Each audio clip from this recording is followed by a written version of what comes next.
कस्तूरी तिलकं ललाटपटले वक्षस्थले कौस्तुभं नासाग्रे वरमौक्तिकं करतले वेणुकरे कङ्कणम्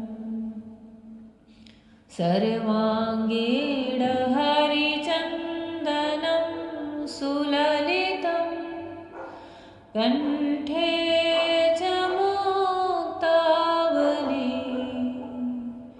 गोपस्त्रीपरिवेष्टितो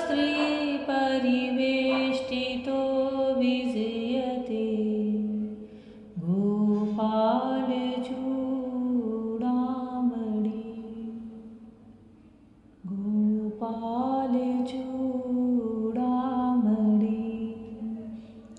जय श्री कृष्णा। मेरी सोल फैमिली आध्यात्म आपके अपने चैनल पर मैं नंदा आप सबका बहुत बहुत स्वागत करती हूँ। श्रीमद् भागवत महापुराण का 7वां स्कंद चल रहा है। प्रहलाद को मार्ग में अवधूत वेश में दत्तात्रेय मुनि मिलते हैं। उनसे प्रहलाद प्रश्न करते हैं, उनके विषय में पूछते हैं कि आप कौन हैं और इस अवस्था में इस प्रकार क्यों पड़े हैं।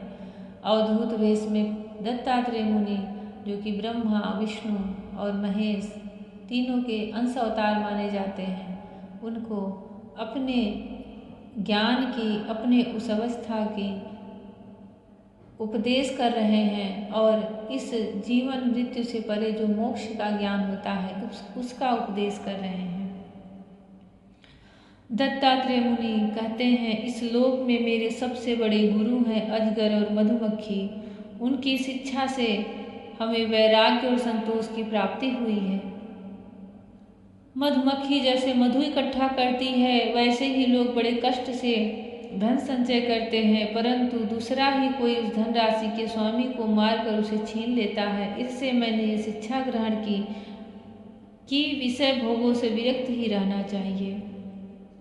मैं अजगर के समान निश्चेष्ट पड़ा रहता हूँ और दैववश जो कुछ मिल जाता है उसी में संतुष्ट रहता हूँ, और यदि कुछ नहीं मिलता तो बहुत दिनों तक धैर्य धारण कर यूं ही पड़ा रहता हूँ। कभी थोड़ा अन्न खा लेता हूँ तो कभी बहुत, कभी स्वादिष्ट तो कभी नीरस बेस्वाद, और कभी अनेकों गुणों से युक्त तो कभी सर्वथा गुणाहीन। कभी बड़ी श्रद्धा से प्राप्त हुआ अन्न खाता हूँ तो कभी अपमान के साथ और किसी किसी समय अपने आप ही मिल जाने पर, कभी दिन में कभी रात में, और कभी एक बार भोजन करके भी दोबारा कर लेता हूँ। मैं अपने प्रारब्ध के भोग में ही संतुष्ट रहता हूँ, इसलिए मुझे रेशमी या सूती, मृगचर्म या चीर वलकल या और कुछ जैसा भी वस्त्र मिल जाता है वैसा ही पहन लेता हूँ। कभी मैं पृथ्वी पर घास, पत्ते, पत्थर या राख के ढेर पर ही पड़ रहता हूँ तो कभी दूसरों की इच्छा से महलों में पलंगों पर और गद्दों पर सो लेता हूँ। दैत्यराज, कभी नहा धोकर शरीर में चंदन लगाकर सुंदर वस्त्र, फूलों के हार और गहने पहन रथ, हाथी और घोड़े पर चढ़कर चलता हूँ तो कभी पिशाच के समान बिल्कुल नंग धड़ंग विचरता हूँ। मनुष्यों के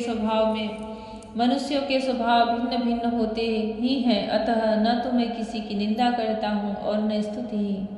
मैं केवल इनका परम कल्याण और परमात्मा से एकता चाहता हूँ।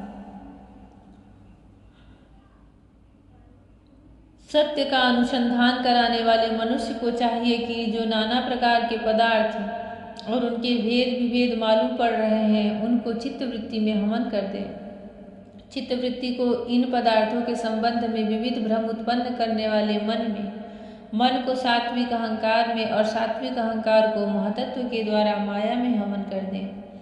इस प्रकार ये सब भेद विभेद और उनका कारण माया ही है, ऐसा निश्चय करके फिर उस माया को आत्मानुभूति में स्वाहा कर दें। इस प्रकार आत्म साक्षात्कार के द्वारा आत्मस्वरूप में स्थित होकर निष्क्रिय एवं उपरत हो जाए। प्रहलाद जी, मेरी यह आत्मकथा अत्यंत गुप्त एवं लोक और शास्त्र से परे की वस्तु है। तुम भगवान के अत्यंत प्रेमी हो, इसलिए मैंने तुम्हारे प्रति इसका वर्णन किया है। नारद जी कहते हैं, प्रहलाद नारद जी कहते हैं, महाराज प्रहलाद जी ने दत्तात्रेय मुनि से परमहंसों के इस धर्म का श्रवण करके उनकी पूजा की और फिर उनसे विदा लेकर बड़ी प्रसन्नता से अपनी राजधानी के लिए प्रस्थान किया। जय श्री कृष्ण। राजा युधिष्ठिर ने पूछा, देवर्षि नारद जी, मेरे जैसा गृहस्थासक्त गृहस्थ बिना विशेष परिश्रम के इस पद को किस साधन से प्राप्त कर सकता है? आप कृपा करके मुझे बतलाइए। नारद जी ने कहा, युधिष्ठिर, मनुष्य गृहस्थ आश्रम में रहे और गृहस्थ धर्म के अनुसार सब काम करे, परंतु उन्हें भगवान के प्रति समर्पित कर दे और बड़े बड़े संत महात्माओं की सेवा भी करे, अवकाश के अनुसार विरक्त पुरुषों में निवास करे और बार बार श्रद्धापूर्वक भगवान के अवतारों की लीला सुधा का पान करता रहे। जैसे स्वप्न टूट जाने पर मनुष्य स्वप्न के संबंधियों से आसक्त नहीं रहता, वैसे ही ज्यों ज्यों सत्संग के द्वारा बुद्धि शुद्ध हो, त्यों ही त्यों शरीर, स्त्री, पुत्र, धन आदि की आसक्ति स्वयं छोड़ता चले, क्योंकि एक न एक दिन छूटने वाले ही हैं। बुद्धिमान पुरुष को आवश्यकता के अनुसार ही घर और शरीर की सेवा करनी चाहिए, अधिक नहीं। भीतर से विरक्त रहे और बाहर से रागी के समान लोगों में साधारण मनुष्य जैसा ही व्यवहार कर ले। माता पिता, भाई बंधु, पुत्र मित्र, जाति वाले और दूसरे भी जो कुछ कहे अथवा जो कुछ चाहे, भीतर से ममता न रखकर उनका अनुमोदन कर दे। बुद्धिमान पुरुष वर्षा आदि के द्वारा होने वाले अन्नादि, पृथ्वी से उत्पन्न होने वाले सुवर्ण आदि, अकस्मात प्राप्त होने वाले द्रव्य आदि तथा और सब प्रकार के धन भगवान के ही दिए हुए हैं ऐसा समझकर प्रारब्ध के अनुसार उनका उपभोग करता हुआ संचय न करे। उन्हें पूर्वोक्त साधु सेवा आदि कार्यों में लगा दे, कर्मों में लगा दे। मनुष्यों का अधिकार सेवन उतने ही धन पर है जितने से उनकी भूख मिट जाए। इससे अधिक संपत्ति को जो अपनी मानता है वह चोर है, उसे दंड मिलना चाहिए। हरिण, ऊंट, गधा, बंदर, चूहा, सरीसृप, रेंग कर चलने वाले प्राणी, पक्षी और मक्खी आदि को अपने पुत्र के समान ही समझे। उनमें और पुत्र में अंतर ही कितना है।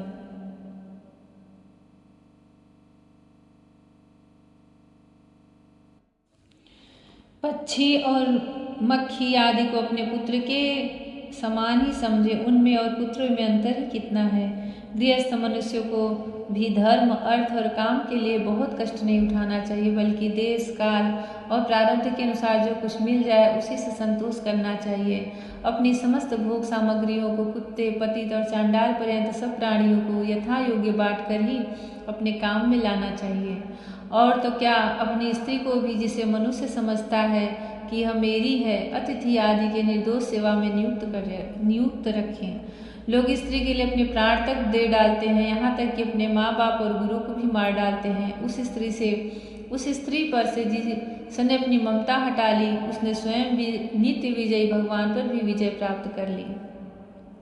यह शरीर अंत में कीड़े, विष्ठा या राख की ढेरी होकर रहेगा। कहाँ तो यह तुच्छ शरीर और इसके लिए जिसमें आसक्ति होती है वह स्त्री, और कहाँ अपनी महिमा से आकाश को भी ढक रखने वाला अनंत आत्मा। जय श्री कृष्ण। भगवान श्री कृष्ण से अगर प्रेम हो जाए तो सबसे मोह ममता की ग्रंथि स्वयं ही कट जाती है। सिर्फ उनसे प्रेम कर लो, भक्ति कर लो, उसके बाद उन्हें अपने आप को सौंप दो, आत्मसमर्पण कर दो। उसके बाद आपके जीवन की बागडोर भगवान श्री कृष्ण के हाथ में हो जाती है। कहाँ पे मोह काटना है, कहाँ पे प्रेम बढ़ाना है, किस तरह से वो आपकी आत्मशुद्धि करते हैं वह आप स्वयं भी नहीं समझ पाओगे। भगवान के प्रति निश्चल भक्ति, निश्चल भाव रखें। अपने आप मन में वैराग्य इस संसार के प्रति हो ही जाता है, क्योंकि हम प्रेम कभी भी सिर्फ एक से ही कर सकते हैं। जब श्री कृष्ण से प्रेम हो गया तो समझ लीजिए संपूर्ण सृष्टि से हम प्रेम में आ गए और संपूर्ण सृष्टि से वैराग्य में भी आ गए। भगवान श्री कृष्ण की भक्ति अनंत है, अगाध है, अपार है। सौंदर्य से भरे हुए उस मूर्तिमान श्री कृष्ण के चरणों में बारंबार प्रणाम है। हम पर अपनी दया दृष्टि, कृपा दृष्टि बरसाएं। राधा रानी हम पर अपना स्नेह बरसाएं। जय श्री कृष्णा। राधे राधे। हरि ओम।